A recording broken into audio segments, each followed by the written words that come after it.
a festival is something that must be festive, it must be serious on the same hand. It must bring the author in the first plan. It must treat everybody equal in a way. So no red carpet, no VIP parties. And this is something that with Animateka we established, and we get prized from the authors and other festivals to do so. But yeah, I hate this part of a job, and actually I think that for Animateka it's our biggest luck that we don't have a person that would enjoy mingling with politicians, mingling with sponsors, and kind of just because like this is when you're doing a festival, it's also an important part. So then we are always kind of like yeah, maybe we were not loud enough, you know, using this 10th edition to be more loud and to be more critical, but because like everybody is expecting you that you will be happy and you will be doing your jubilee and everything should be nice, and but it's not. And on the other hand, like, you know, being said, like what's going on in Slovenia, we are maybe particularly lucky in terms of putting the patchwork together, because other festivals, they are even in a worse situation or they have bigger financial problems. But I think that when you are doing it, you should always try to do it better. And to do it better, you need more money. That's you know, because you can do things without money. That's okay. That's even maybe it's much nicer. But yeah, why not? But you know, it's on the other hand really is important. You know, okay, the festival you put so much energy, and then like 5, 6, 7 days, and it's over, and everybody forget about it. And then during the year, there is nothing going on. This is a very like difficult position, because then you should keep your public busy. You should try to do things. And actually, for me personally, I have this thing, a possibility to do it in Kinoteka, but just the energy this year, at least for me, it was not enough to do something more.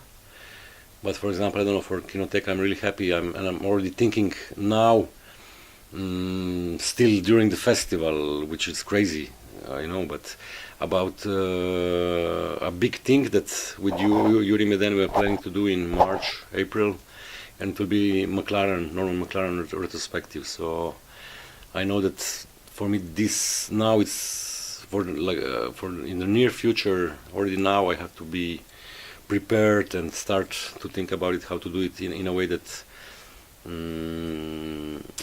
we will get general public there, because this is McLaren specifically. It's something that can change people's idea about animation, and then after watching a McLaren program, you would not think about animation as cartoon anymore. So I'm sure. So that's important. Again, it's important what we did this year as well, like animation and dance retrospective and focus on Czech Republic.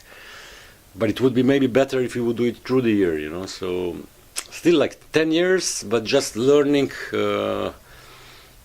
slowly things, you know, and then trying to adapt them to the local reality. Yeah, it's a difficult moment for me right now. Instead of being happy and having big plans, and it's kind of maybe it's a moment also of self-criticism, of thinking about this should always be there, like the self-criticism, how to do it in a different way, but that would be better. How to do it in a way that would not take so much energy, how to do it in a way that that would involve maybe more local schools. So we are good with elementary schools, with kindergarten, but we are not we didn't yet did enough for example, like for high schools, which is the most difficult like age group. But I think it's really important, because this is then it's the public that would fall in love with animation and will stay there and will follow it.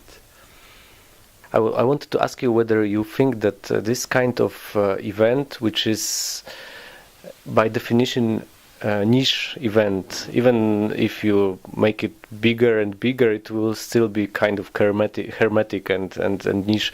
Do you think it has a potential of changing people's minds in terms of political and social engagement? Yeah, but on a human level, actually, it's really subjective. Like when you are watching a film, it's you and the film. So what happened to you, it's not something that will happen to me on the same level.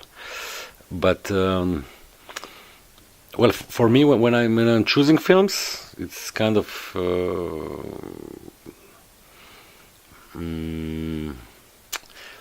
how to say, like, okay, of course they have to be personal, they have to be artistic, they have to be like strong, and if they have a political message there, it's this is like perfect. It's not always like this, like especially, I don't know, like younger authors, they're putting it more on the artistic side. But so I think it's for the role of the festival is not there to proclaim partisanship or to take position for a specific political idea, but it's just. But on the other hand, everything is political. So in animation, maybe if we compare it, it's the most close to anarchism, which for me it would be like the perfect system, like not in a way like anarchism, in a way of ethics, in a way of like collaboration, in a way of solidarity, in a way of exchange, in a way of respect. This is all what anarchism is about, but it was distorted in history, so now it sounds bad as a word, but so anyway, like animation artists, the majority at least, and for sure the majority presented at Animateka, they are expressing their vision of freedom, their vision of liberty, their vision of justice by artistic means. So it's kind of it's not direct, but it's deep in those films, because this is like their fight to stay normal, maybe, like the fight to tell a story, or the fight to show like moments of life that are small and unimportant, but on the other hand, it's like animation, and it's so vast, it's so different, it's so unshaped even, like, so there are so many approaches, there are so many ways, and that's why making me personally giving me the energy still to do it, still to like watch 1,000, 2,000 films per year or something like this. And there is always like the wish and the hope to find something new and something that will make you being